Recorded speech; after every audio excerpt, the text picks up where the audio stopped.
আসসালামু আলাইকুম। কৃষি এগ্রো নার্সারির পক্ষ থেকে স্বাগতম। তো পটল চাষ বিষয়ে আলোচনা করবো। এটা আমার প্রজেক্ট।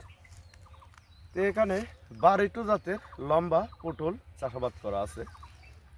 তো বর্তমানে গাছে পটল টেকা ধরে গেছে। দেখেন কি সুন্দর সতেজ পটলগুলি খুবই সতেজ। দেখেন প্রতিটি গেটায় কি সুন্দর ধরছে পটল। চালানটাও আছে মাশাআল্লাহ, খুবই সুন্দর। তো এই পটলটা লাগানো ছিল মূলত শীতকালীন সময়ে।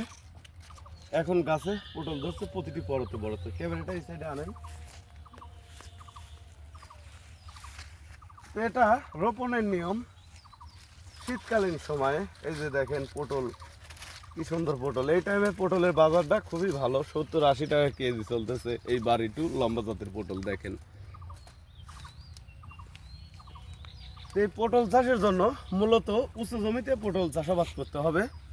নিচু জমিতে পটল চাষাবাদ করবেন না। যে জমিতে বন্যার পানি বা বৃষ্টির পানি ওঠে না এমন জমিতে পটল চাষাবাদ করবেন। আর যারা বর্তমানে চারা রোপণ করছেন তারা পটলের জমিতে দেখা যায় আমরা যে চলাচলের জন্য যে দেড় হাত জায়গা রাখি, এই যে দেখতে পাচ্ছেন, এমনি আমরা চলাচল করি। আর এই যে মাচাটা আছে 4 হাত।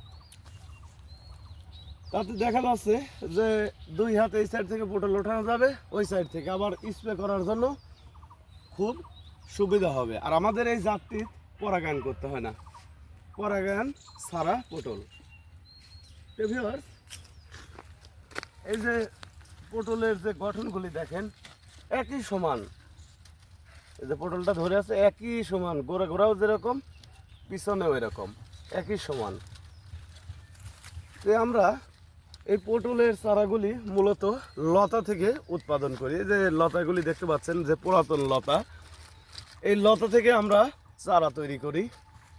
তো এই চারাগুলি আমরা বাংলাদেশের প্রতিটি স্থানে 10 টাকা পিস হিসেবে চারা পাঠাচ্ছি।